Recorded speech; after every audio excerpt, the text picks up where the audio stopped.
Bismillahirrahmanirrahim. Assalamualaikum warahmatullahi wabarakatuh. Selamat berjumpa kembali di mata kuliah pengetahuan bahan pangan. Nah, untuk pertemuan kali ini kita sudah ada pada pertemuan ke-5.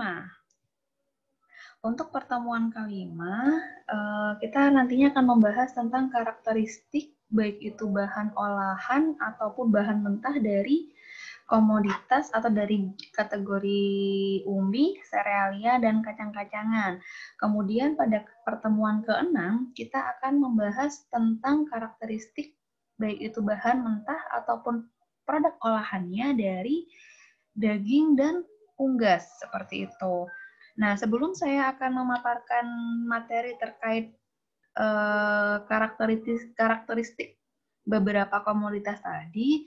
Nah, di sini saya akan ada tugas kelompok yang harus adik-adik susun, harus adik-adik kerjakan, seperti itu. Nanti untuk di pertemuan kelima, kalian sebagai gantinya melakukan diskusi dan mengerjakan tugas yang saya berikan. Nanti di pertemuan ke-6 kita tatap muka untuk presentasi dari masing-masing kelompok, seperti itu ya. Untuk teknisnya seperti apa nanti akan saya sampaikan menyusul ketika kalian sudah menyusun tugas yang saya berikan. Nah, tugasnya apa? Di sini nanti kalian bagi kelompok per kelas itu menjadi 5 kelompok gitu ya. Jadi kelompok 1 itu terkait umbi, serealia untuk kelompok 2, kacang-kacangan untuk kelompok 3, kelompok 4 daging sapi, kemudian yang kelompok 5 itu kebagian tugas untuk membahas tentang daging unggas gitu ya. Nah, tugasnya yang seperti apa? Nah, di sini kalian bisa melihat dan memahami masing-masing instruksi yang sudah ditulis. Yang pertama, sebutkan jenis komoditas tersebut. Contohnya, kalau kalian nih kebagian telur seandainya ya. Nah, telur itu ada telur apa aja? Ada telur ayam, telur bebek, telur puyuh, dan lain-lain. Jadi kalian sebutkan macam-macamnya, kemudian kalian dukung dengan diberikan gambar, divisualisasikan, kemudian untuk instruksi yang kedua, sebutkan dan jelaskan karakteristik masing-masing jenis komoditas tersebut baik karakteristik fisik dan kimianya. Contoh,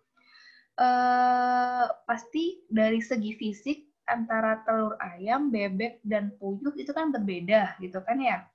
Nah, itu kalian jelaskan perbedaannya di mana. Kalau telur ayam karakteristik fisiknya bagaimana, kemudian karakteristik kimianya bagaimana. Nah, itu untuk telur ayam. Kemudian telur bebek sama seperti telur ayam tadi, kalian deskripsikan karakteristik fisik bagaimana, kimianya bagaimana, seperti itu. Paham ya? Nah, kemudian dilanjutkan ke poin nomor 3. Di situ kalian sebutkan produk olahan komoditas tersebut. Contohnya kan tadi ada komoditas bahan telur ya. Telur ayam, bebek, puyuh. Nah, kalian cari produk olahan telur itu apa aja. Yang saya kasih contoh di gambar itu adalah produk olahan dari telur, yaitu tepung telur. Ya, kalian sebutkan aja ada tepung telur, ada putih telur bubuk, atau putih telur atau putih telur cair, atau bagaimana. Jadi kalian sebutkan apa saja produk olahan dari komoditas tadi. Kemudian untuk nomor 4, kalian sebutkan dan jelaskan karakteristik masing-masing produk olahan tersebut, baik itu secara fisik, kimia, dan fisiko-kimia. Nah, kalau fisik kan kalian sudah pasti tahu tuh ada warna, bentuk, ukuran, kekerasan, ya macam-macam lah ya. Kemudian kalau kimia itu pasti dari kandungan kimianya, dia kandungan proteinnya berapa, karbohidratnya berapa. Kemudian dia kayak akan vitamin atau kayak akan mineral dan lain-lain. Itu kalian deskripsikan juga. Nah, yang dimaksud sifat fisikokimia ini seperti apa? Jadi contohnya dari teksturnya, dari kemudian dari gelatinisasinya.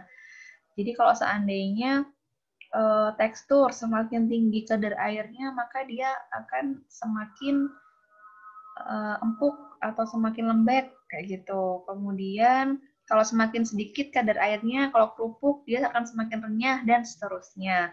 Itu kalau fisikokimia. Kemudian ada lagi kalau di tepung, semakin tinggi kandungan amilopektin, itu dia akan semakin kentalkah atau semakin keras. Nah, itu juga kalian sebutkan di karakteristik fisikokimianya. Kemudian yang terakhir, diskusikan dalam kelompok dan buat laporan hasil diskusi dalam bentuk yang pertama, dalam bentuk review artikel ilmiah, yaitu di Word ya, dan yang terakhir dalam bentuk PowerPoint, seperti itu. Nah, untuk review, saya kira di semester sebelumnya saya sudah pernah memberikan tugas individu untuk pembuatan atau penyusunan review artikel ilmiah. Dan ketika itu saya, kalau tidak salah, menjanjikan kepada review yang terbaik pada masing-masing kelas akan saya bantu untuk publikasikan, akan saya bantu untuk publish. Dan sejauh ini masih ada satu paper atau satu judul yang dalam proses publikasi gitu ya. Kalau nggak salah dari kelas 1C siapa ya, atas nama Melati atau siapa gitu kalau nggak salah. Nah, nanti harapannya di tugas ini juga kalian bisa menghasilkan suatu tulisan yang dapat dipublikasikan pada nantinya, seperti itu. Dan kalau PowerPoint sudah biasa ya, jadi bahan untuk kalian presentasi. Jadi karena ada dua tugasnya, yang pertama dalam bentuk review dan satunya dalam bentuk PPT. Jadi waktu pengerjaannya untuk yang PPT itu seminggu dari sekarang.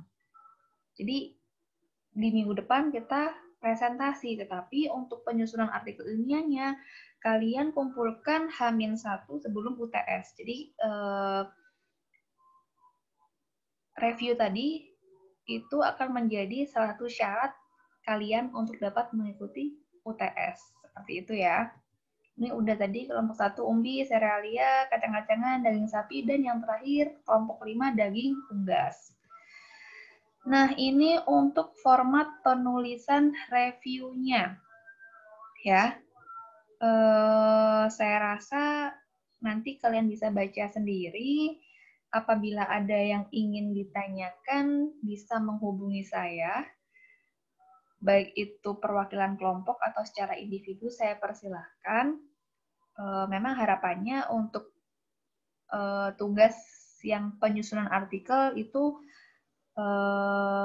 melalui persetujuan saya untuk pemilihan judulnya. Seperti itu ya. Nanti untuk format penulisan review ini saya batasi paling banyak itu 10 halaman dengan 2 kolom. Maksudnya 2 kolom itu dalam satu baris ada kolom kanan dan kolom kiri, ada 2 tulisan seperti itu, bukan seperti kalian mengerjakan tugas biasanya itu hanya 1 kolom. Jadi 1 paragraf, 1 kolom ke bawah gitu kan. Kalau 2 kolom itu dari sebelah kiri ke bawah, nanti dilanjutkan dilanjutkan ke sebelah kanan ke bawah juga, seperti itu. Jadi mungkin itu yang dapat saya sampaikan. Oh ini ya, don't miss the deadline. Pelaksanaan presentasi di minggu ke-6 dan pengumpulan review maksimal H-1 sebelum pelaksanaan UTS mata kuliah pengetahuan bahan pangan. Seperti itu ya. Jadi maksimalkan satu pertemuan yang saya berikan kepada adik-adik untuk menyusun tugas yang sudah saya sampaikan. Seperti itu ya. Apabila ada kendala, silahkan dapat menghubungi saya. Seperti itu. Mungkin itu saja yang dapat saya sampaikan, dan Cukup sekian pengarahan tugas untuk presentasi dan penulisan artikel ilmiah.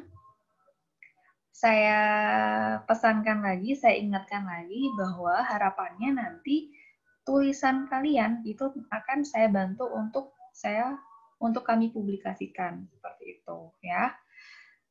Terima kasih atas perhatiannya. Selamat mengerjakan dan jangan lupa membentuk kelompok terlebih dahulu. Sekian, terima kasih. Wassalamualaikum warahmatullahi wabarakatuh.